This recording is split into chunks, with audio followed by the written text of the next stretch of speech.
agencies including NSF and SFS. We also serve as lead program director of the Smart and Connected Health Program at the National Science Foundation from 2014 to 2015.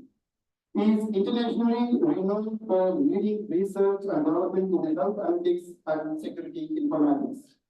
He is also a fellow of ACM, IEEE, and AAAS.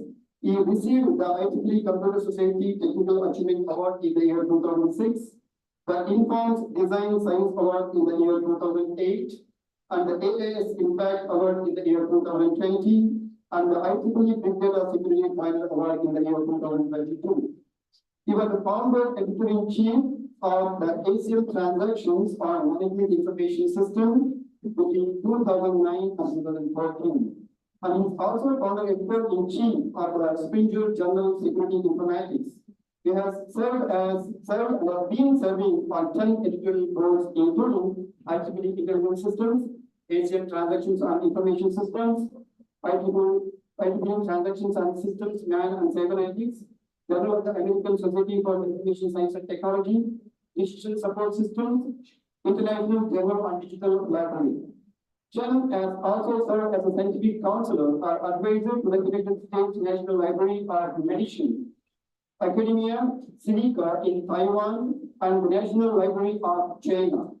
He is also a successful IT entrepreneur. His company's I2 system for security analytics was commercialized in 2000 and acquired by IBM as its leading government analytics product in 2011. The Kotlin I2 system is in use in 5,000 plus law enforcement jurisdictions and intelligence agencies in US and Europe, making significant contributions to public safety worldwide. Its research interests include Silverlink for mobile health and AZSecure for advanced cyber threat intelligence. His overall H index is 112, 557,700 plus citations for more than 600 articles according to Google Scholar. So now here, on behalf of the Department of Studies in Computer Science and behalf of the Department of Studies in Library and Information Science, and on behalf of each one of you, I extend a warm welcome to Professor Hsinchun.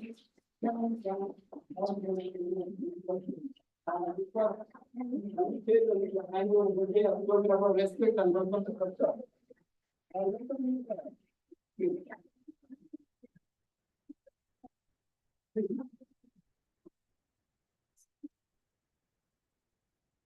Now I would like to extend a warm welcome to the distinguished professors from the Department of Studies in Library and Information Science.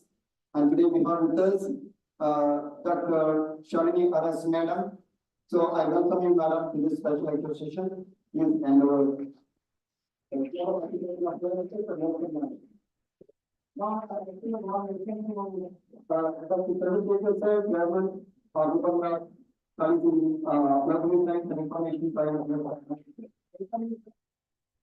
actually want to welcome to Dr. Hsinchun Chen. I welcome you, sir. I also actually want to welcome to all our faculty members and also the research scholars and the students of MCA and MSc program to this special lecture session. Welcome you all. At the same time, I would also extend a warm welcome to all the students and invitees who are watching this special lecture session in live stream through YouTube, and also other invitees. I extend a warm welcome from on behalf of the Department of Studies in Computer Science and also on behalf of the Department of Studies in Library and Information Science Minister of Hsinchun. On behalf of each one of you, I extend a warm welcome to each one of you in this special lecture session. Now let's enjoy the session. And I request Chancellor to take over the dais.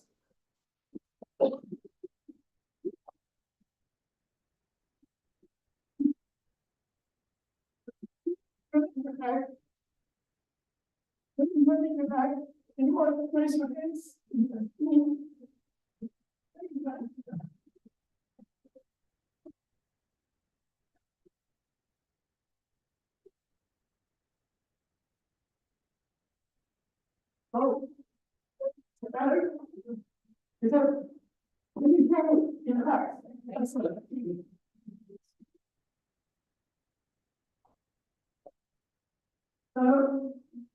I'm going to talk for about 45 to 50 minutes to share it won't get too long.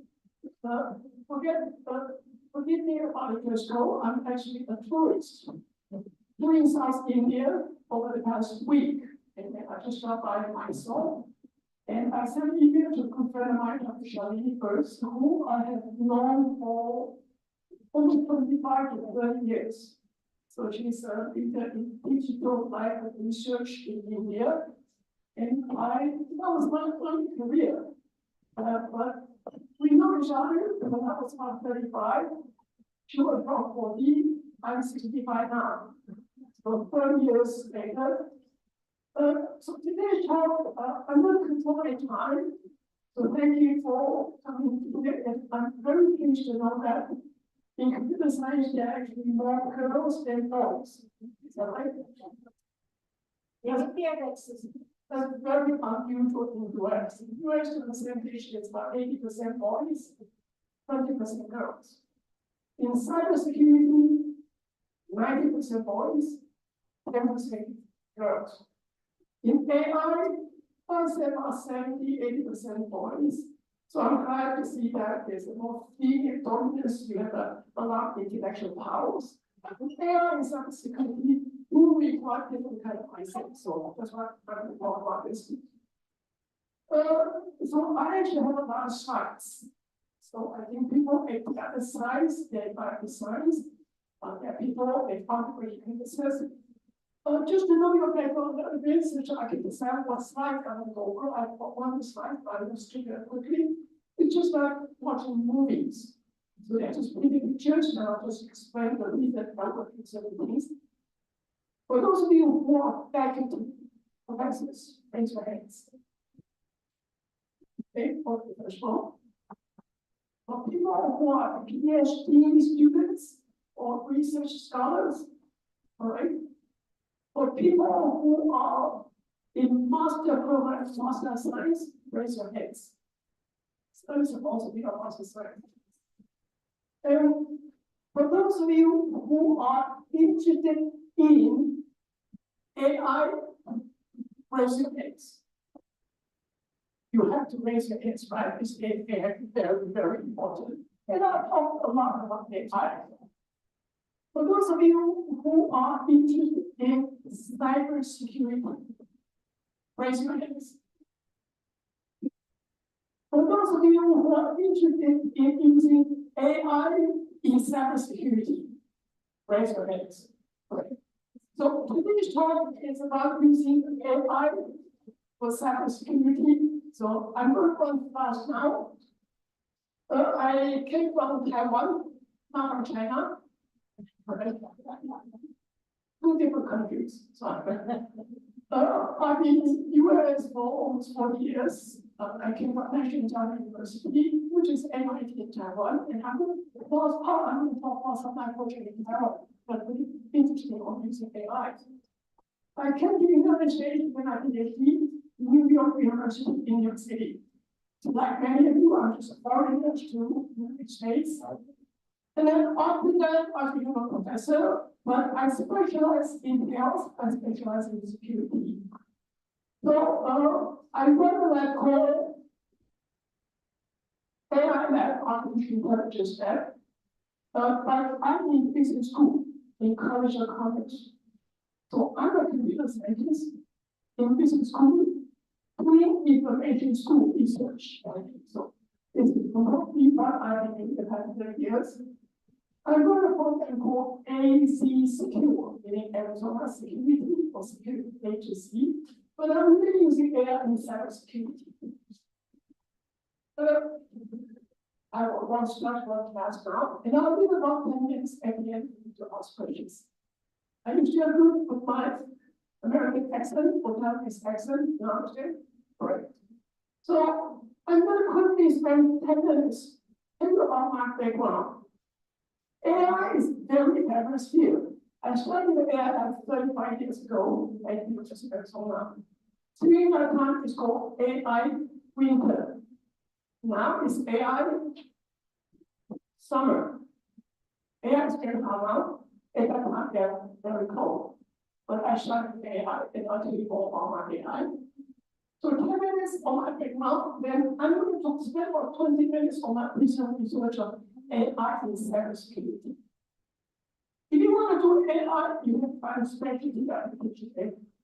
AI is a very big data. It could be autonomous vehicle, it could be recommended system, it could be image recognition. A lot of these are saturated. So you have to find an area that emerging, find a niche, right? And I'm going to tell you how I use AI in cybersecurity. At the end, I'll give you some advice, and at the very important, It's like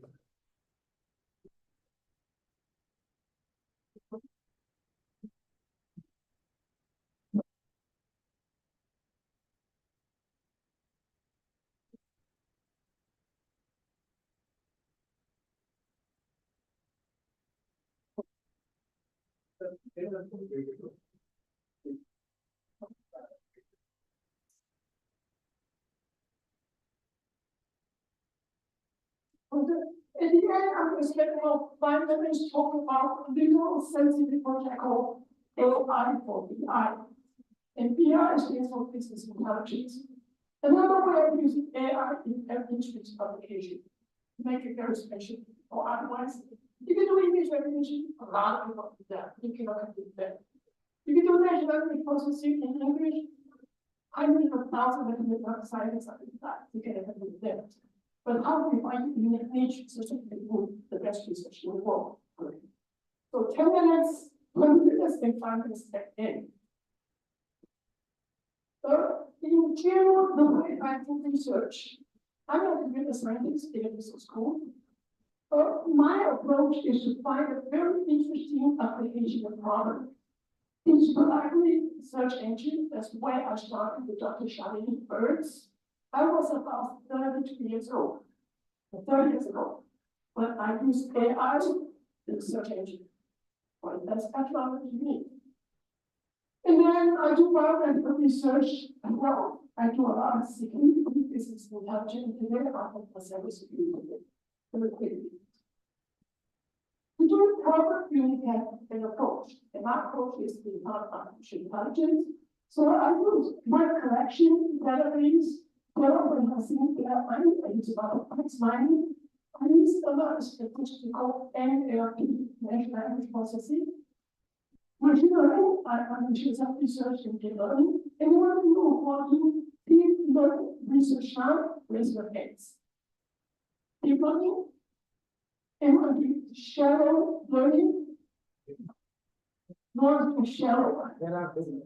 there are a lot of differences between shallow and deep learning. Yeah, so I'm going to talk about some recent deep learning things. Anyone do large language model research? ChatGPT, level 2, level 3, anyone raise your hands? Large language models, ChatGPT, anyone? Companies are hiring people who do this kind of work. We're doing prompt engineering, exactly fine-tuning. Anyone who has taken courses in reinforcement learning? Anyone? So these are optimization techniques that they use in very advanced large language model research. So these are the technology I'm using. And in US, typically, if you want to do interesting, difficult problem using a cutting-edge approach, you need money. You need a lot of money. And I heard that you pay computing for about $500 each year. Each PhD student costs me $60,000. 60,000, and I have to pay it for 5 years.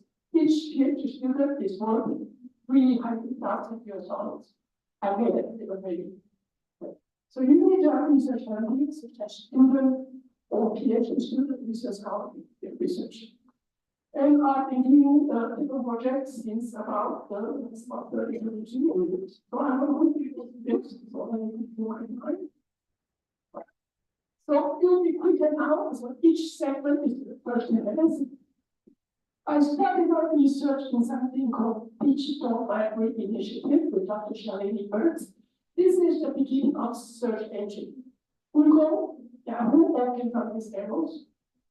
It was about 1992, I was 32 years old, and then what became the web, artificial neural, natural language processing, like energy. I completed my PhDs, and then a lot of papers based here. The project is called opposite of Yahoo. What? Anyone still remember Yahoo? Yet another hierarchical efficient attempt. Yes. But Yahoo is not a human. Is done by supercomputers, not human information. So this is using A to organize digital library of medical literature cancer. About 2 million cancer articles. The system produced 1,500 maps like this. We have terms here. And then these are actually artificial neural net. No, this is shallow learning. Anyone who has done CNN conclusional neural network, raise your hands in classes. This one is a flavor of CNN word. More constrained, similar things are recognized in some ways, but this was 30 years before CNN. Okay, so they try to organize content layer by layer, and then so compare that all the topic area picture. This is called differential diagnosis. From that, brain classic is one insert, so the brain itself, at the end, you see a document.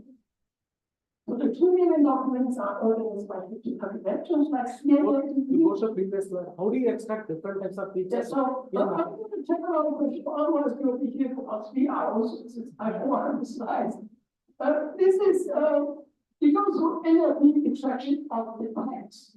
The text, the noun phrases using a technique called mutual information and mutual pattern. When we are present, extracted, similar documents are grouped together. So here, there are a lot of documents about brain capacity. And then when there are a lot of documents, the information is already prepared. Can anyone recognize Chinese? It doesn't care about which language. I do English, I do Chinese, I do Arabic, I do Farsi, I do Russians. Just because the problem with processing the language. This one was done for 35 years old. These are the health products in Taiwan, 500,000 articles. And there are things about diabetes, about blood pressures. When you click on further, this is colon cancer, and when you click on further, here's a document. You see this word called colon cancer. You want to do AAAS, similar document put together into the map. The bigger the map, one point. Okay. So I spent about 10 years of my life, and I created a patient digital library project. And then we're completed official universe, and it organized 2 meetings in India as well. But I started to into all interested in digital library for 15 years into security. So this focus is on security, and I'm going to skip a few slides. Is security important? In the past, the work is more peaceful, but security is very important now. Well, terrorism and so on. So at the same time, I got deeper into the web. My earlier project was service web pages. Then I got into deep web, dark web. It's the web used by the bad guys, the terrorists, extremists, cybersecurity. I find a particular research topic that I'm interested in and that nobody knows how to do. Computer scientists do not know how to track terrorists. I'm the best in the world in tracking terrorists, actually. So this is my earlier project. So this is the second project I'm doing called CopLink, Cops Police. Allowing police to organize content, find criminals. This is a digital library. It's a digital library of criminal cases. So I was invited to India, I was invited to China to discuss how we do this. Anyone know this? Criminal network analysis. Based on distance, marshal, location, based on country. is essentially data mining. So I use data mining to track criminals. Do computer science students? They don't. But I do that, and I become the best in the world in tracking gang and narcotics. And these are actually his reports. So this project, I spent about almost another decade crime data mining, social network analysis, and the many papers and so on. So it's called Google for Cop at that time. This is actually 2003. I started a company called Copy. I found this company, and I bought me for $500 million. So I was at the age of 40. So I graduated at the age of 30. 40 and not 30, sorry. The companies were sold at the age of 50. Then I run out of 52. This I published a paper, I commercialized it. By the way, in the US, all of the professors, we all commercialize. Because we're large students, internal students, companies, and so on. Anyone heard of this company? Write down for talent here. One of the top 3 or 4 companies in the world is worth about $54 billion. It's doing crime analysis, fraud detections, and so on. So security becomes a really, really big problem now. Since my purpose, I got dark web, 2003 to 2014. But while Dr. Shani urged to learn science, I move on to track terrorists. These are digital libraries of terrorist content. These are the jihadists. These are the beloveds. What language do they use?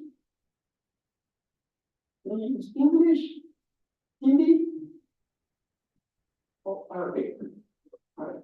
So we have to collect a lot of Arabic content. I'm a Chinese, so you need to know what Arabic is. You NLP technique, natural language processing, is customized for Arabic. Right. So this project, we collect videos, speeches, large content, terrorists and cyber criminals use of the internet. I don't want to scare you too much, so this one, I'm going to skip that. So this project becomes also well known. I track terrorists and terrorists track me as well. Is that a good thing? Not a good thing at all. So I start taking interviews, right? Since there are certain countries I cannot go involved. So tracking terrorists, is that a computer science topic? Is it? Yes or no?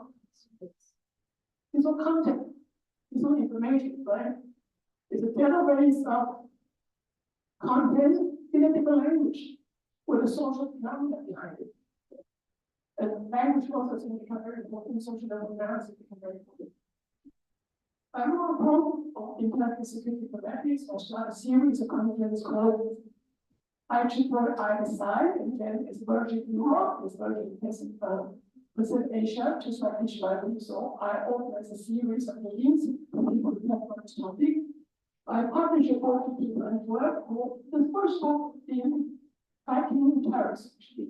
It's called Dark Web. The title is called Dark Web. Exploring and data mining the dark side of the web. But talk about how you process using NFT and so on. From there, I started looking into cybersecurity as focus today. This is the first paper that I did with a student of mine, Ahmed Abbasi. I have some very good students, but he's American, but he's family from Pakistan. One of my best students. So look at the title here, detecting fake website. So his topic is about looking at a website of people trying to trick you into clicking on banking site, deposit sites, escrow site, and he has a way of creating is called 4Q, based on the page, based on structure, based on the linguistic key, based on font size. Anyone remember SVN? You know, computer science students, what is SVN? Support vector machine. Support vector machines. It's a technique that is about 15 years old now. This paper was published almost 15 years ago. They create a customized version of support vector machine that is something called kernel function. This is a kernel function that can allow you to detect the website. The point I'm trying to make is that support activation is very general technique, right? But fraud detection on website is very advanced. So how do we find the problem so that we can expand the baseline technique to solve the problem? So this paper actually published in a very important journal, actually one of the best papers of all. Now, I have 15 minutes on this project. To give you an idea about how to look for topics and how to prepare yourself. I have 100 PhD students come to my lab. I get in. PhD on issue scholars anyway. 39 graduated. And the others, 50 someone, they will go to Google, they go to Amazon, they but they cannot be professor. They don't know how to do research results. So that doesn't have people. So here this is something called AAAS and Arizona, that's AC. Secure security program. This is my most recent research, but the interesting part, and only the scriptures to highlight. This one needs a lot of deep learning. Up to now, I can't talk about deep learning. Support to machine, is that deep learning? No. Right? Is basically statistical learning theory. No deep learning at all. But everything here, when the problem gets more complex, the technique also will be when you combine the most important problem of the world with the most exciting technique and combine it together. Right? So here, again, $15 million, I need the money to pay students. I also have typically hundreds of master students working. Master students are good at engineering. PhD students are good at math. The only way you can be a good PhD student in computer science is that you are good at math. Programming is not that important anymore. Python, simple, SQL is simple. They are basic, but anyone can do it. But math is difficult. That's why CIA is a modern Americans are not good at math. Indians and Chinese are much better at math. So, and the PhD level is all computing with math. If you look at transformer, the large language model is all a bunch of concepts learning, is all mathematical concept. And you can call that in Python, it's all Python, but Java, so no one is anymore. My son is also computer science, and he's working at Uber, so I think he's a Uber AI scientist, and so and his undergrad is Berkeley computer science, master's degree in statistics. So just advice, I'm just giving advice to students. If you want to pursue a higher degree, it's not programming anymore. It's all about mathematical concept. Right? So again, I have about 50 minutes. So this project, again, I need a funding and this is our program called Secure International Cyberspace Scholarship Program, Cybersecurity, and so on. I have 4 lines of research over the past 10, 15 years. This research is called dark web. Dark web is the dark side of the web. Hey guys, it's hackers, it's the Russians, it's the Chinese, they're stealing your credit card, they're stealing intellectual property. So I can connect it and know how to connect with each other and what the targets and what to talk about. So a lot of students collect this data. Right? So this project is about studying international hacker community forums and markets. The steal content, they steal the same credit cards. And we track it. Is that a computer science topic?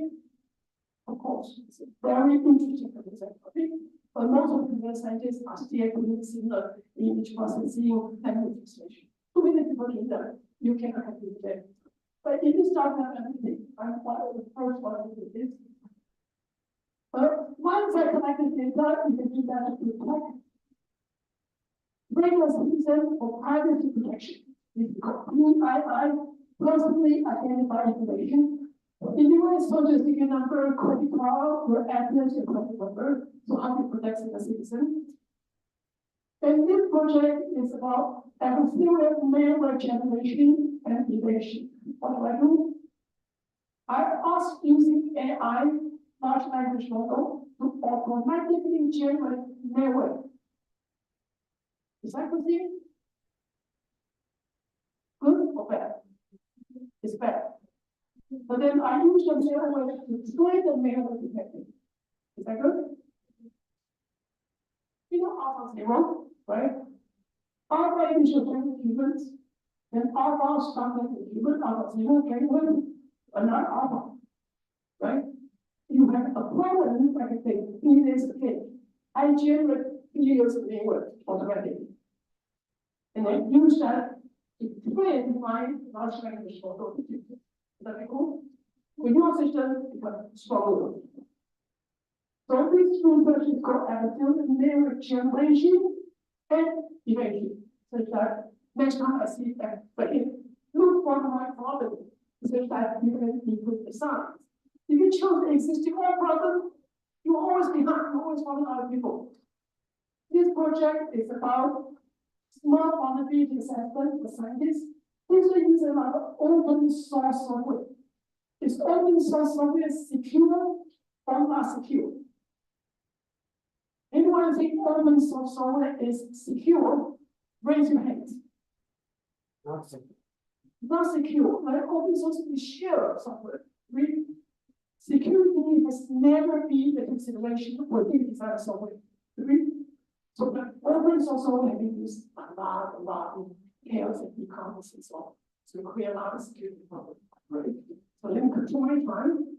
So I'm just going to show you some examples. Some have diagrams, some have not. And then I'm going to come to my last slide. I'm going to give you 4 of these. I've done this for a decade, 10 years, 15 to 60 some.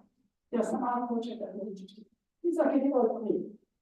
So this is AI, this is AlphaGo, and they are getting for AZSecurity, like I said, it's all important topic.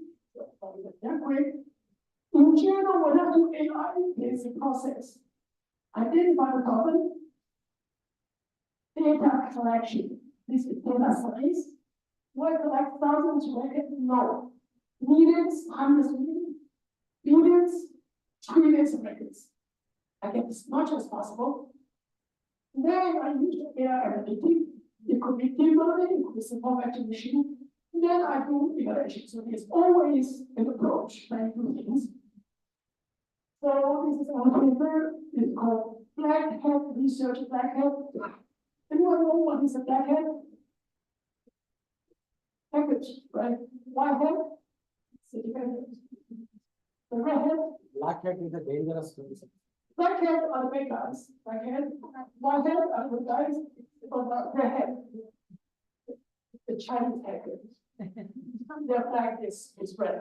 So it's actually a fiction word. So you have to watch out. I'm not a Chinese. So my group actually tried hackers. So we said that when hackers talk, which research group is a meeting I collected. Right. So just quickly run through a few things on hacker web and share information and they said that data breach, even Yahoo, release a lot of that. 3.5 million user accounts. I have that actually, so it's mine, so it's mine, database. So in general, I collect forms, I collect markets, I collect cutting shop, what is cutting. There's 7 credit cards. Who say credit cards? The Russians. Are they illegal? Is it illegal to sell credit cards? Anyone say it's legal? Anyone say it's legal to sell credit cards? Other people's credit cards. Legal or not? Not legal, right? Okay. So it's legal for Russians to sell Americans' credit cards.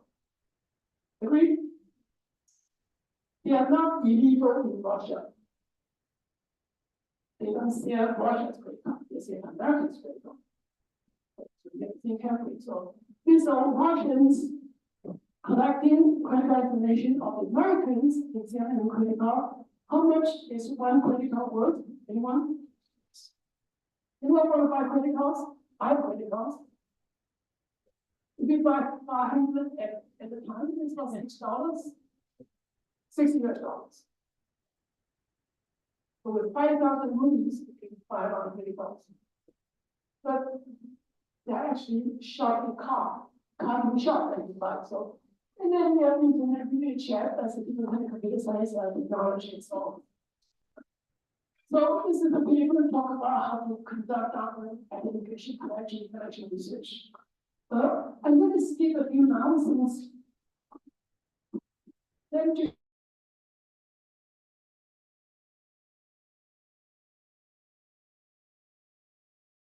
slides here.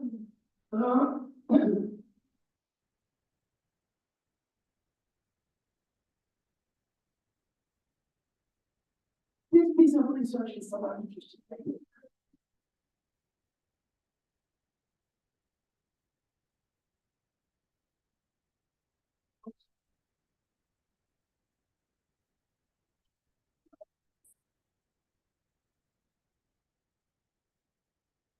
So this is one recent piece of research. Anyone who finds this diagram similar to something? Has anyone seen a diagram like this in the middle? Does anyone read the paper 2017? Attention is all you need. Anyone raise your hands if you have a paper.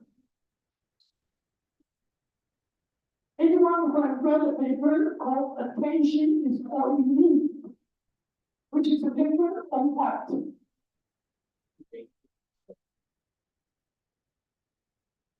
On the Google is often called transformer. Anyone know transformer? What is GPT? Generative retrain Q. Q is transformer.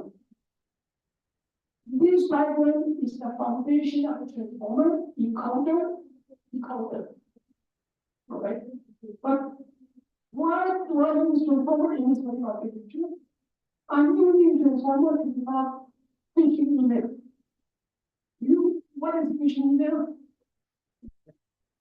Email, they try to click on that and virus down within that. So I use transformer to automatically create phishing email. Am I good guy or bad guy? Bad guy? Not just like a malware. But once I have millions and zillions of phishing emails, I use that to train phishing email detectors. This is exactly what AZSecure is doing, right? Anyone heard about G-A-N? What is G-A-N?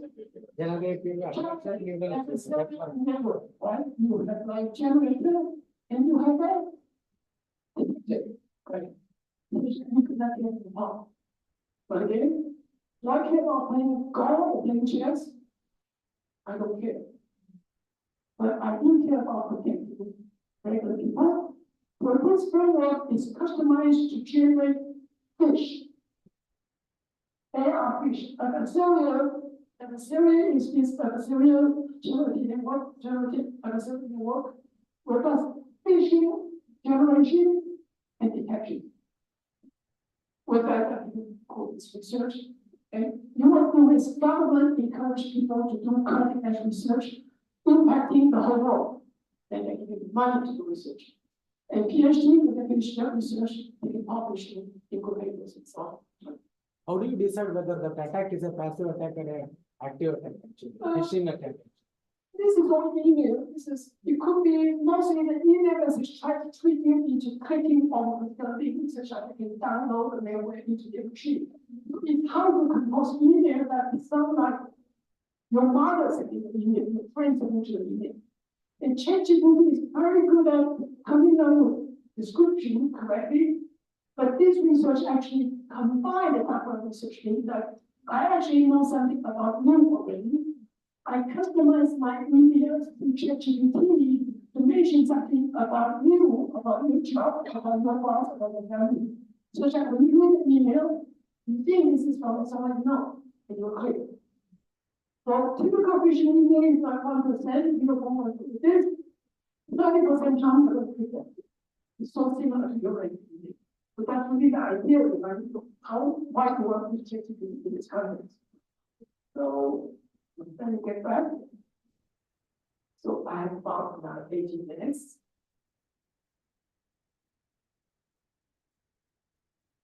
Each PhD in US, you typically have to do 4 large pieces of research projects, and then they become a professor. And in US, you could be a professor in business school, college engineering, or high school, and so on. So those are some examples of generating this use large language model which you have, but let me talk about how we actually did it.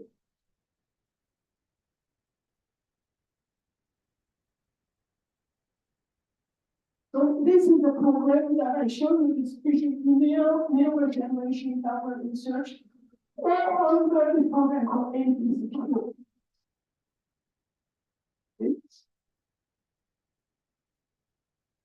So you take the right courses and you do research. One of the students here are going to go there and so on.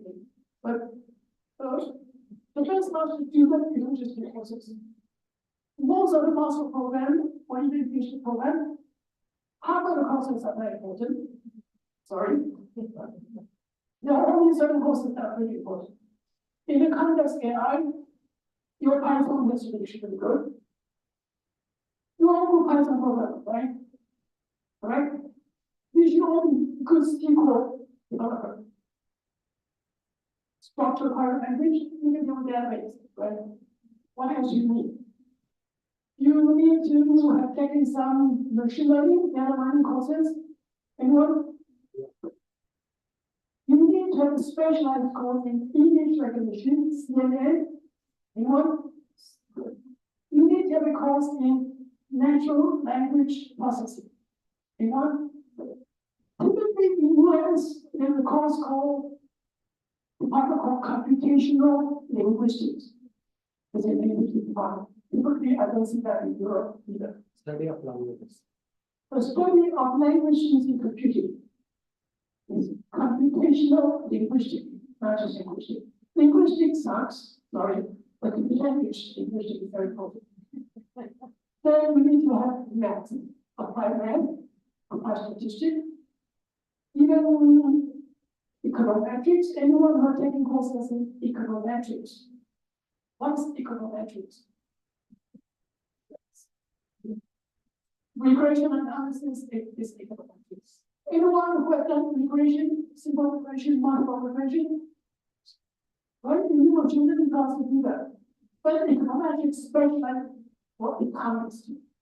So you can have a PhD in econometrics, typically computer science students like that. I'm serious now, mathematics and so on. So, and these are math. So econometrics is math, statistics is math, information is math. So in that project, so students do research, all right, and then they take courses. So here, this is the program called Scholarship of Service, and students will have $9 million. Each student take courses AI, machine learning, data, big data, cybersecurity, cybersecurity application. I think each master student they receive $35,000 of salary as a student for 9 months, and then do an intern development. These are students stay with the government, FBI, CIA, they protect US infrastructure. These are people that go to industry. They go to Amazon, they go to Google, protect the infrastructures. So publish papers, the one in red is an IPH student, the one who in black is an master student, a PhD master student, both of the team. They will publish in IEEE at 2015, a good ACE journal, so they can train the courses to do research project, to publish paper, to present a paper, but it's always a proof of PhD student for the faculty. And this is where they go, so these are the defense, National Guard, FBI, NSA. Here they go to the law, because Amazon, because they make their own virus and so on. So to come up with a good career in AI and machine learning, provide set courses, statistics, Python, database, a right product to work on. Don't be too generic. you're generic to everything about CNN and the image recognition, then there are a lot of people like that. So find an area that you really care about, and then develop your expertise and get hands-on experience. I actually have my student had won 3 best dissertation award. And they're really interesting. I showed the other person called Amir Abbasi. He's American, born in America, but Pakistani. So he's family. This student called Hsinchun Chen, American, but family from India. Very diverse. This student grows up Iranian, non-American, Iranian. But the common thread among all 3 of them is that they all have good mathematical background. They can all do programming, but they're married. It's good, but they can understand about the concepts. So I'm going to go all the way to the last slides. But this is my advice for some students. And then I'm going to get back to the last slide to talk about the thing I'm very excited that I'm working on. Look for topic that has high social impact. Cybersecurity is like that, AI is like that. Find topic that have difficult to exchange. Don't move on to cover topic a lot of people are talking about. Right? Think about IT more broadly. Think about more computational science. You're all computer science. And if there are other students in other science and so on, but think about your technical skills. Think some is new, interesting, unknown problem, new, interesting, unknown techniques. These days, these are large language models. It's not cloud engineering. It's open source large language model, and these are like the data, Llama 2, Llama 3, where I can use them with all other things in part. Right? And for students, I'm glad that we are more female students than male students, and the males they argue about. Why emotional quotient is there? But EQ is very important IQ. You guys are smart. My IQ is not extremely high. I'm smart. I don't know your president, they're not smarter than me, but I'm about 95 points out of 100. Right? Most students typically is 85 points and above. PhD typically 90 points and you are not. But why is EQ is more important? What is EQ? Emotional quotient. That encompasses not just understanding the subject, but how to manage your time, how to set goal, how do you listen to your advisor? Your advisor is something to listen, how to look for new topics. So EQ could be a lot of things, hardware, discipline, exploration. IQ, the difference is spread. EQ, my EQ is 3 digits, pretty high. But our PhD student whose EQ is 2 digits, or 1 digit, or negative EQ. Everything student touch is hit, collapse. Because never too hard, not everything, no aspiration. So for young students, sharpen your EQ, learn from your professor, be productive. If that makes it more interesting, and your chance of success is higher. IQ, your audience, your EQ. I have 10 minutes left. I'm going to show you one last set of slides, then answer questions.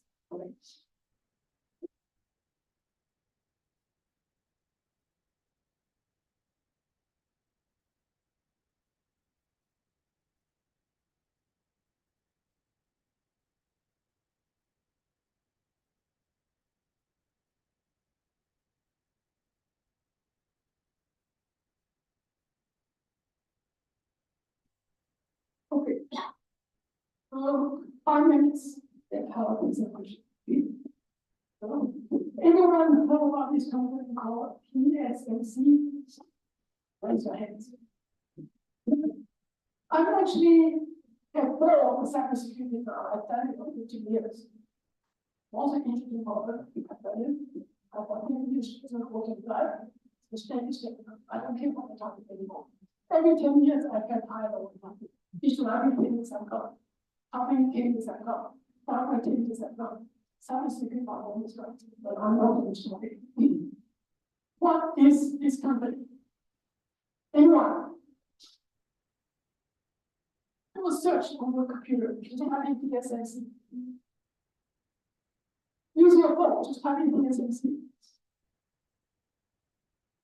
And give it an answer.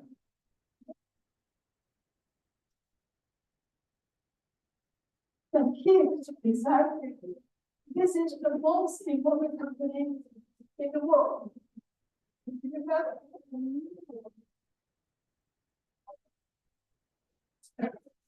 Who produced this iPhone? Still, Who produced this iPhone? Which company? Apple. Who produced the semiconductors inside iPhone? Taiwan. What?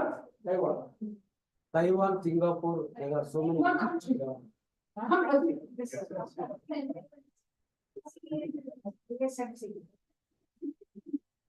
Anyone know India? What is India? India is Not India, right? What is India?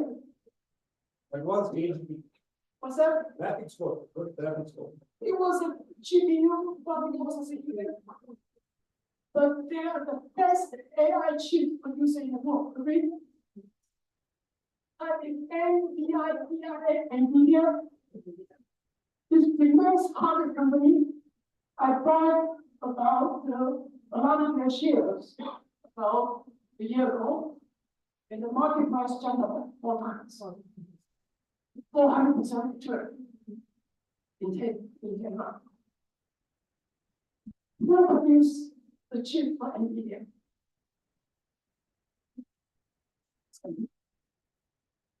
So this company called Taiwan Semiconductor Manufacturing Corporation, I will be joining them to run their AI next 3 years. They produce 90% of the most advanced chips in the world. Everything that is notebook, CPUs, NVIDIA, 90% of the chip is produced by this company. How is company very hard at that? And unfortunately, there's no Chinese here, right? The Chinese wants this company. Okay. And so it's a very important company. So I wanted to check out AI for BI. What is BI? Business intelligence. What is important business intelligence? For customers. NVIDIA, how much you are charging? iPhone, how much you are charging? How fast can I produce for them? Right? The TSMC, United States invested $52 billion in US to increase semiconductor production. The TSMC invested $60 billion in Phoenix alone. One company $60 billion, US government $52 billion. Where's the money? TSMC is a lot of power. So they are based in Taiwan and in the United States. There's one plant in Japan. There's one plant under production in Germany.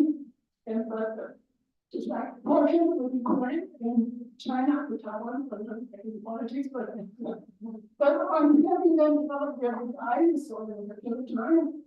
So I'm running this program. And this is me when I was younger, it's me professional. So I came from her assignment. It's called Father of AI, theory of war, the class and so on. The web is very important. Alan Turing. What's that? Alan Turing is the father of AI. Who? Alan Turing. Alan Turing. No, Alan Turing is behind the Turing of war.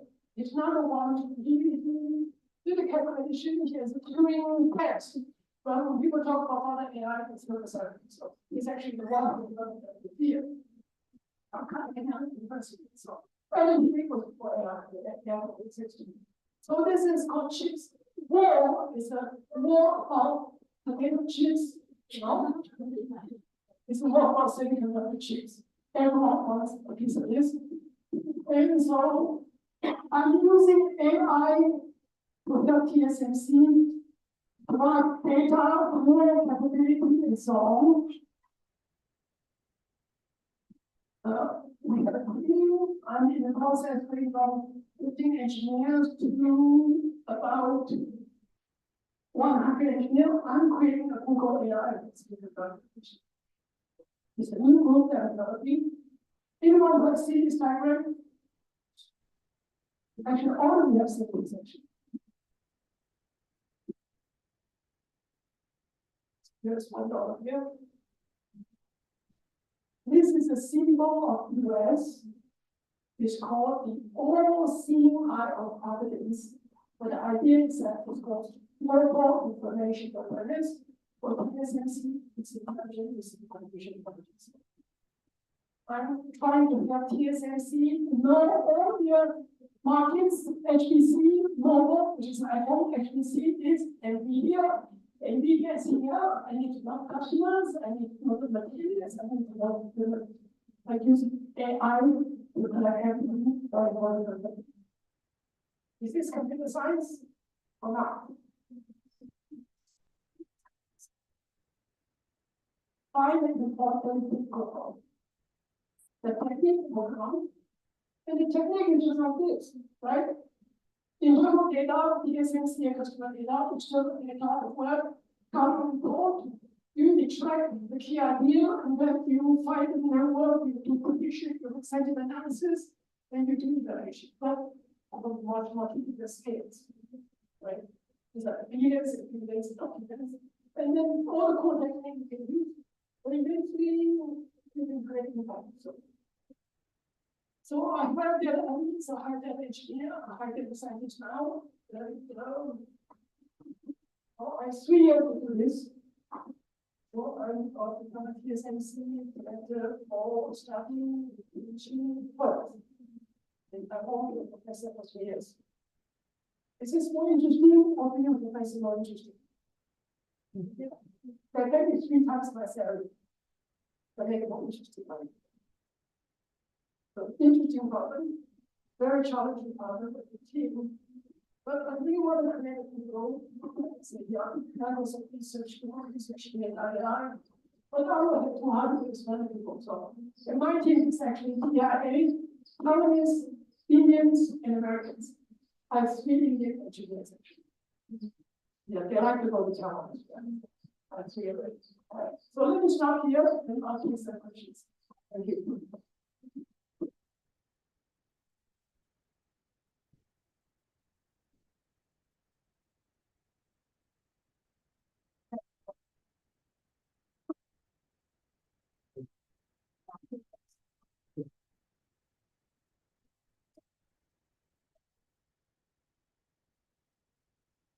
Professor Hsinchun.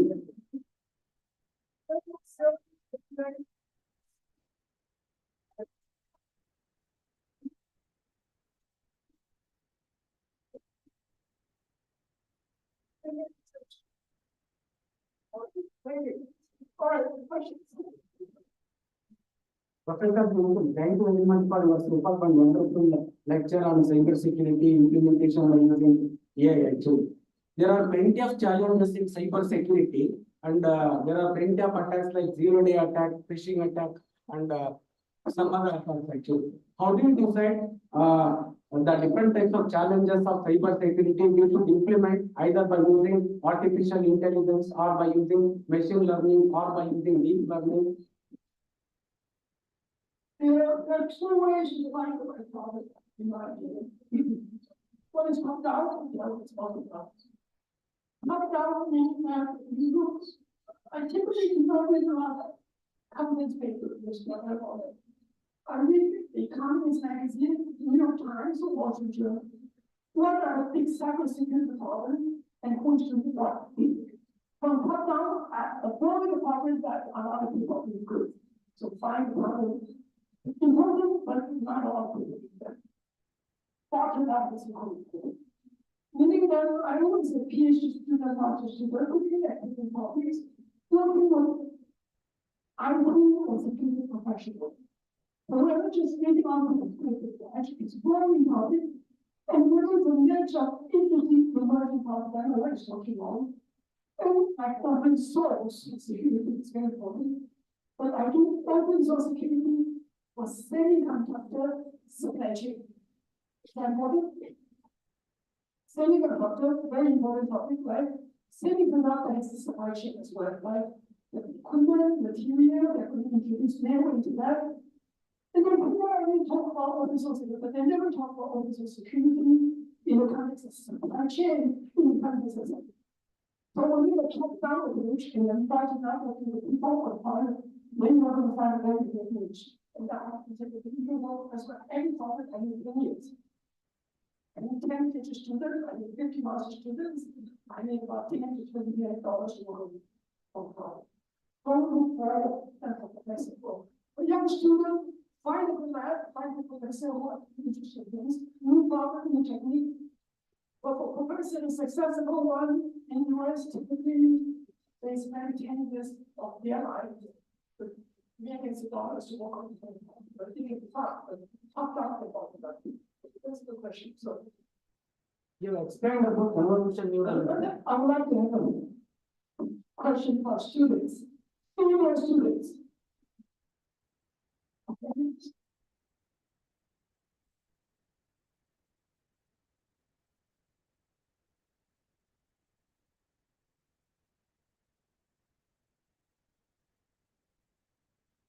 Don't be shy.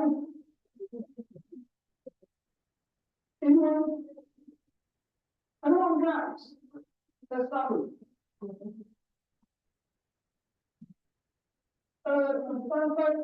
Could you give a mic to the lab? To the lab? No, could you ask me a question? No issues? That's fine. The girl has a question. Anyone? I need to give you an opportunity first. No one? You go? All right, we'll have a guy then. So who think about SQL injection? SQL injection. It's a type of that what we are. SQL injection. Yeah. SQL injection is for kids. It's for undergrad. Means SQL database. What do you mean by SQL injection? SQL injection. Yes. Yeah, it's a security problem. Like those SQL problems doesn't have enough protection. So you can have a wide part of the system open door. Why are we asking SQL injection? Because I maintain the website. In there, I'm facing problems on based on the experience. That was I asked this question.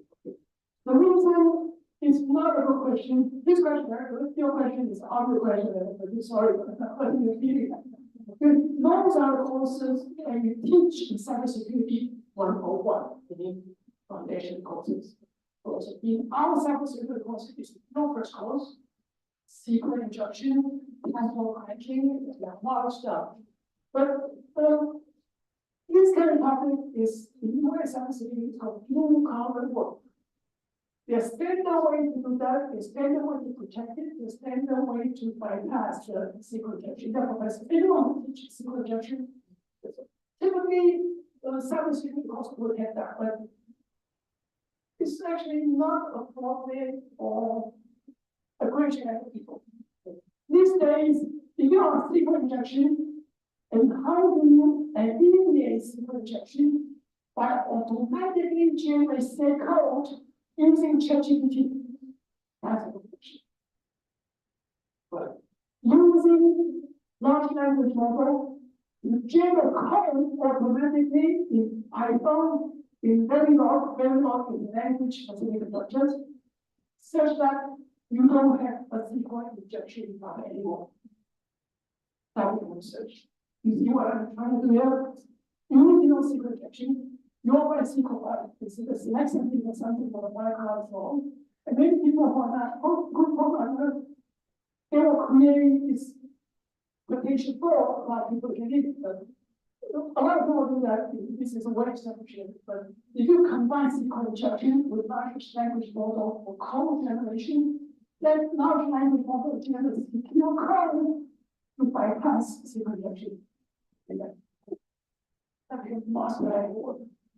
So think more about how we use foundation courses. And everything you can consider. Then you are established. Does that answer, change your question a little bit? Yeah. Still not girls, there's 60% girls, right? Yes, ask question. Yeah, if there's any questions, yeah. No, thank you. I like the question.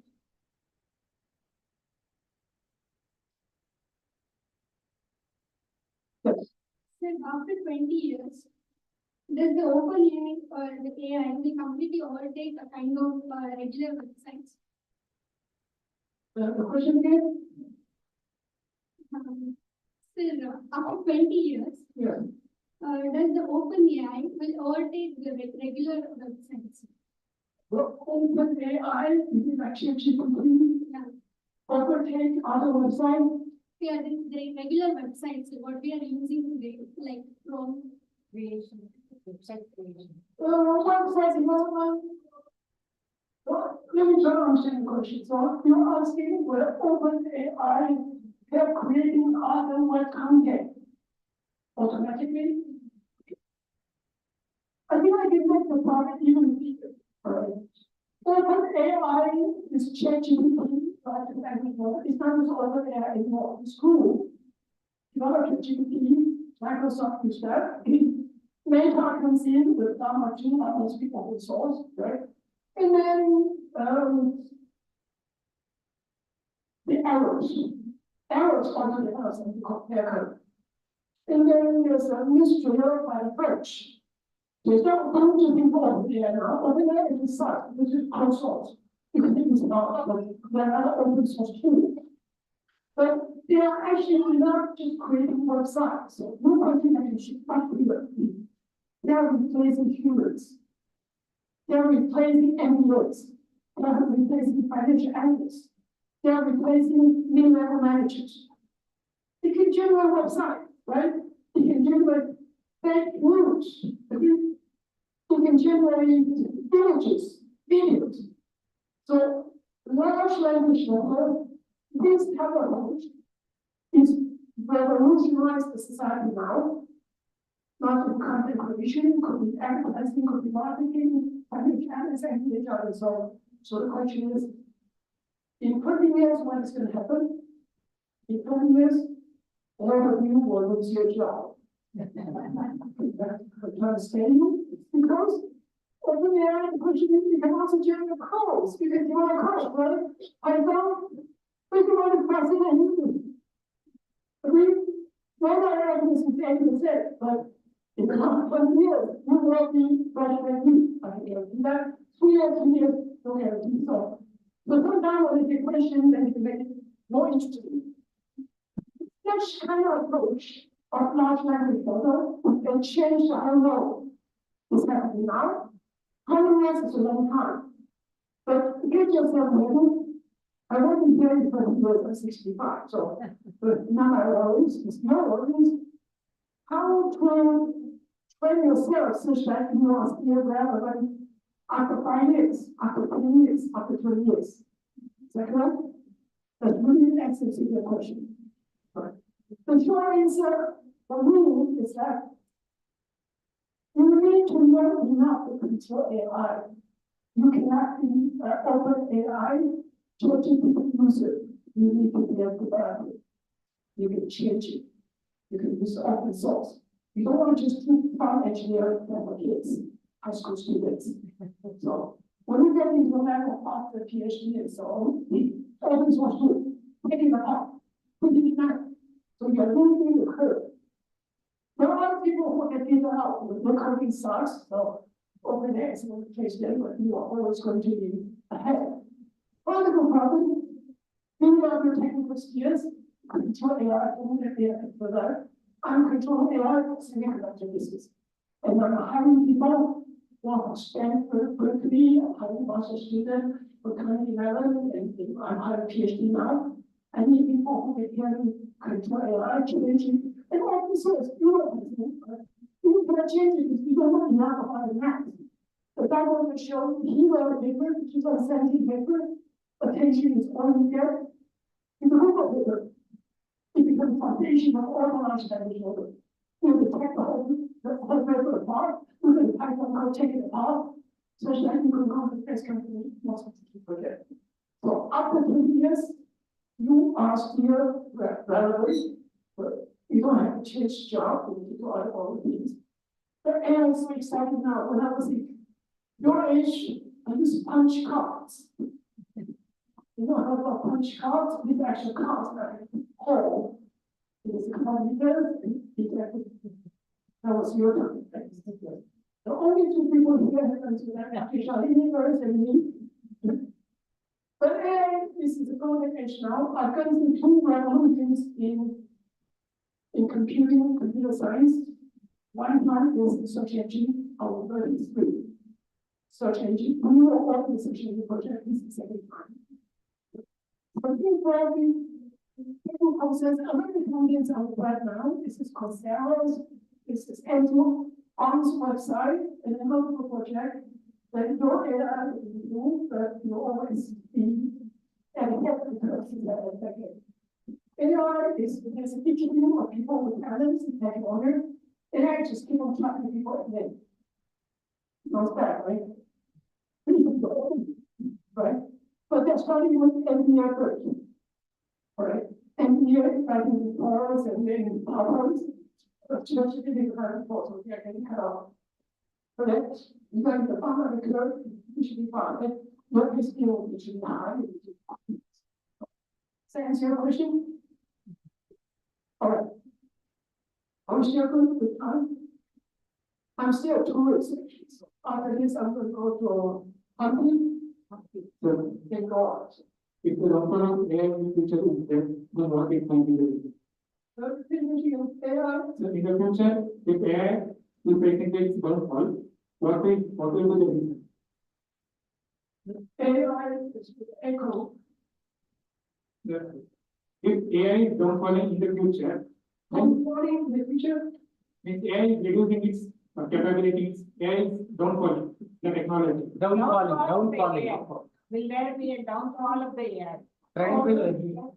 Then what? Downside, the downside of AI. Yeah. No, When not the trend of downside. AI reduces actually, then AI will, let's say AI will lose its power, Yeah. downfall. You don't foresee that. Well, I've gone through every, there's no reason, every expectation and so on. Right now, AI, ChatGPT, open AI, they're really not that powerful. They're good at certain things. They're good at certain things. You know the way that the former basically encoded and decoded. It's actually predicting the next sentence, predicting the next words. It's also called stochastic parrot. It's bird repeating what you say. You get never hear AI or the training course never have this content, you will never know. So you know AI has hallucination, right? You know AI has hallucination. It make up things. Based on probability, so it's called stochastic error. So AI has a strong downside. Largest language model is a tool, but the large language model replaces predictive analytics. You know predictive analytics, right?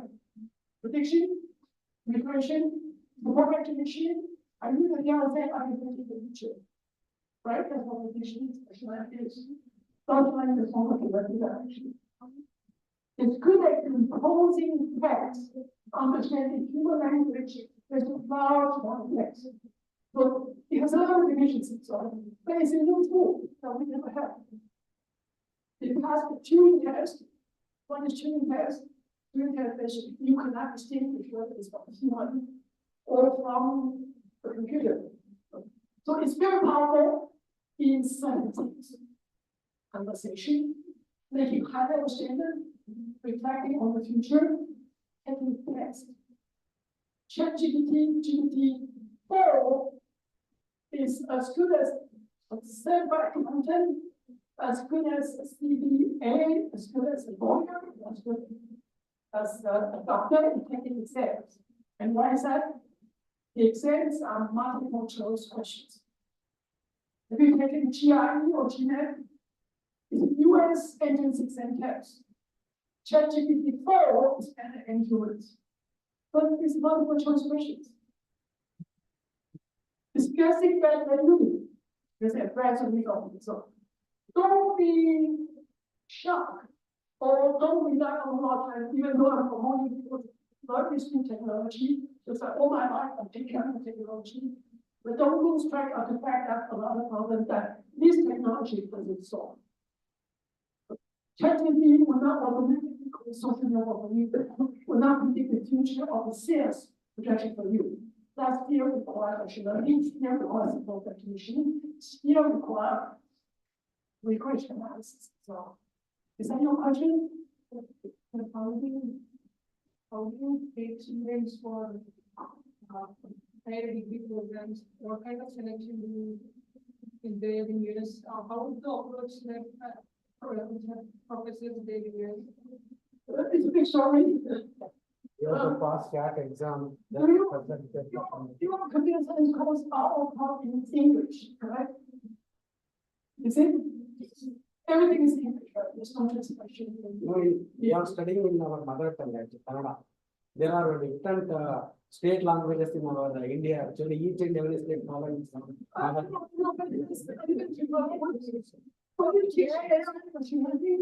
There's a professor speak in English, majority. 100% English, Yeah. right? It's no translation of CNN in English and so on. I'm facing a problem in Taiwan. Taiwan is not known for being good at government Howard, the very episode. The problem is that they teach computer science in Chinese. That sucks. So CNN has a Chinese translation. I have no idea what it is. So, getting back to your question, I think finding the right program right now is consensus that in AI, US is leading. In AI in general, large language model over AI is ChatGPT. So China is behind by about 2 years. India is AI 35 years. Taiwan is about 35 years.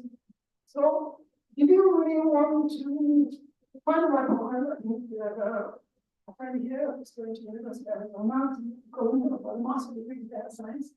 In all our courses now, we teach. Well, I think we don't find out the SQL, we assume we have some statistical backgrounds and so on. Then we're going to give you big data, data mining, machine learning, visual processing, we're going to give you Gen AI, this is a course per cover. I still advise people to go to the US, I think Gen AI is focused longer, and your English communication is important. Our program has C and I of A, CIA, Chinese, pursuing PhD, Indian, I pursue master's degree, and then 8 Americans, they go for undergrads. CIA, like Central Intelligence Agency. So we have a large number of Indian students in the master's degree, and when they graduate, they go to Amazon. Amazon is our number 1 employer. They offer $150,000 to $150,000 US salaries. And you're doing that for things, but you need to know data science, you know cybersecurity. Sometimes they want AWS, you don't want to say AWS. Amazon Web Services and so on. So find the right program first. These days, AI, now Europe is fine. Europe, British is fine. French, you don't suspect. The Canada is weak, the Canada has a internal war. There are a lot of programs now. Find a program that are cutting edge and article of people understand what become very English and so on. So there are a lot of this kind of technical kind of out. So find what you like and then find the right courses. Most of the courses, half the courses are not important. But pick the courses other departments to study. Does that answer your question? He wants to know the selection, what criteria you would look for. Suppose you want to do postgraduate in USA University, what is the criteria? Postdoc Yeah, or PhD or master's degree. now he is doing PhD in our department. Next, he wants to pursue postdoc from your university. Yeah, postdoc is okay. Just okay. Postdoc is just 1 year or 2 years. Postdoc, you have to make money. And some government will make some postdoc, postdoc salary stone, $70,000, $80,000 enough. But introduce yourself, you need some paper, you need a paper. And then we love PhD, the PhD, they give it for 5 years, postdoc, they do only 2 years.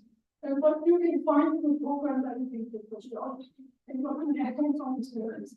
The US has more resources, so thinking department, applications, everything is going to be better. So getting back to your question, it's an engineer, but unfortunately, I'm not going to be a professor, so I won't be at TSMC.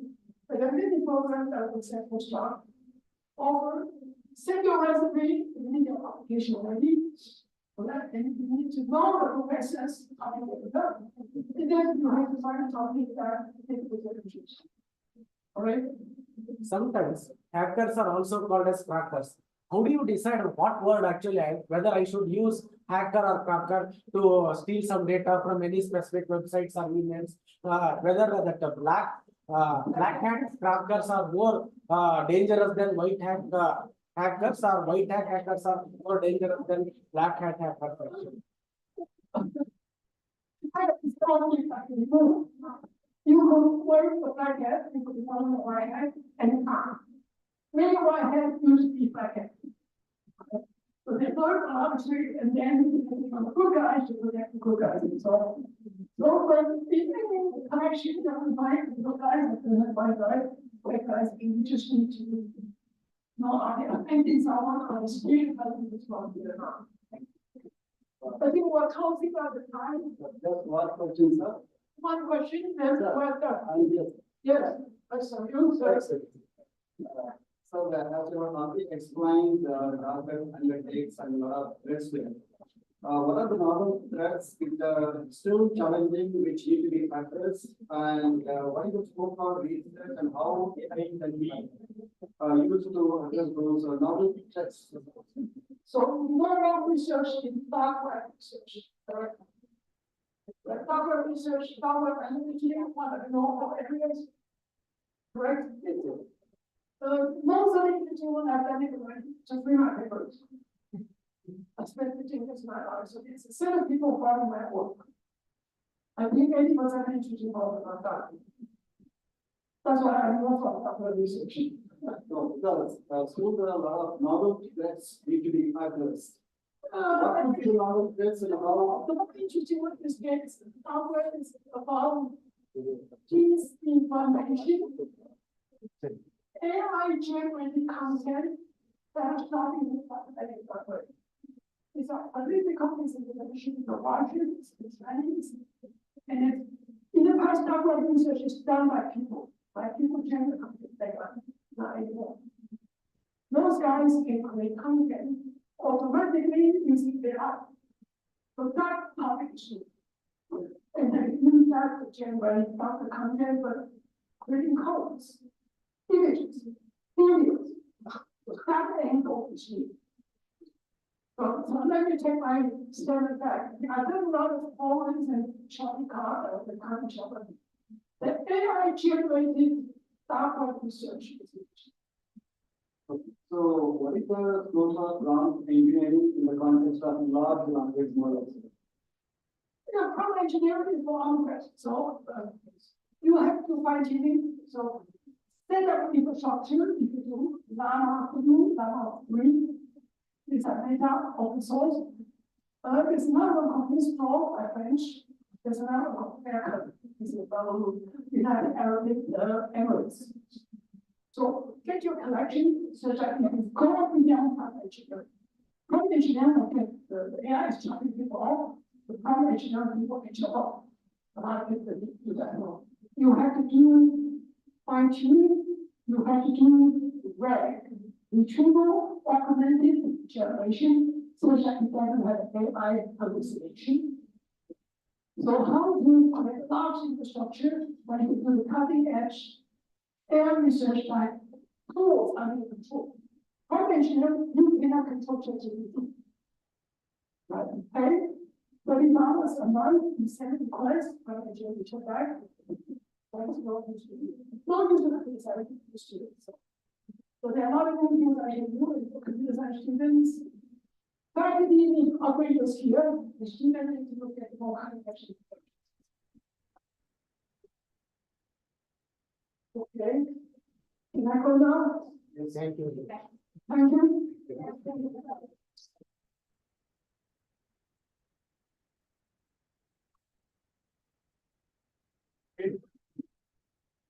So far, in the past 19 minutes, we were listening to Professor Chen sir on the topic AI and cyber security. We have enjoyed the session. It was very comprehensive and also thought-provoking, and he has explained a lot of things how we can use AI and the machine learning and deep learning techniques to address the novel threats in target analytics and also in many other cybersecurity issues. So it was really a very interesting and very thought-provoking and enlightening session for all of us. So on behalf of the Department of Studies in Computer Science and also on behalf of the Department of Studies in Library and Information Science, and on behalf of each one of you, we would like to thank Dr. Chen sir for such a very now I request Dr. Shalini madam, and also Harinaran sir, and also Chandrasekhar sir and Hanumanthappa sir to come onto the dais and to present Dr. Chen sir. Also I request madam.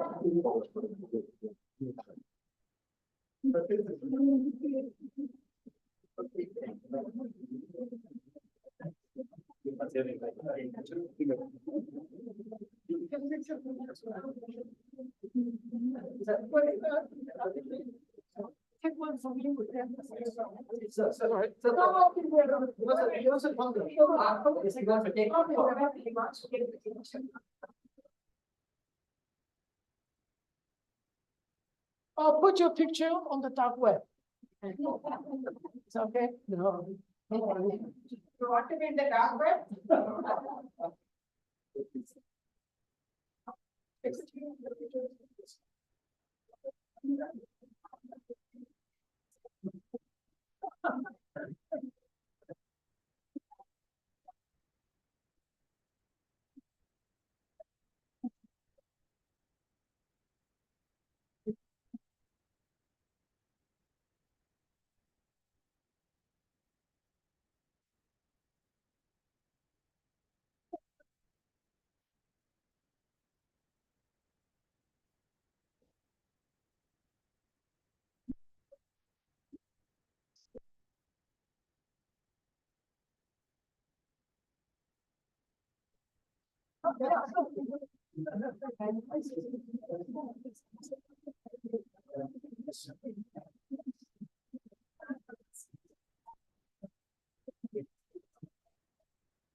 So I also express our sincere thanks to Dr. Shalini madam. Department of Studies, Library and Information Science, University of Mysore, and also the former director of IEEE, University of Mysore.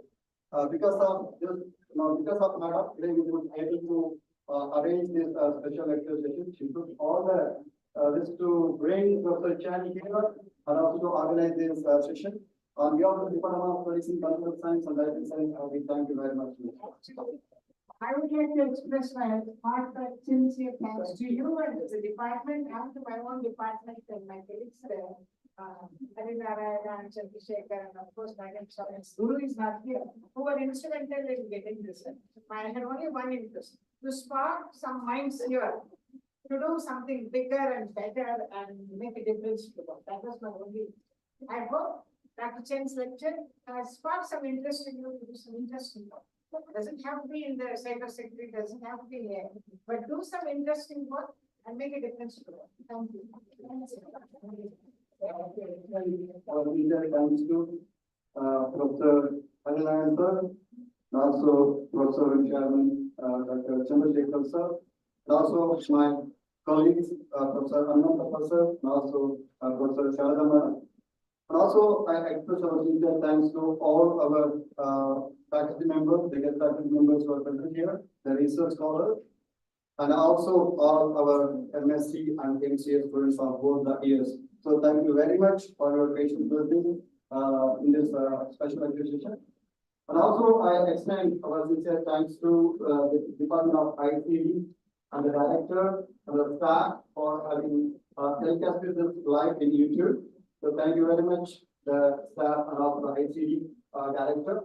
And also I thank all those images and the students who have watched this program in YouTube live. So once again, I thank you all and have a wonderful day. Thank you very much.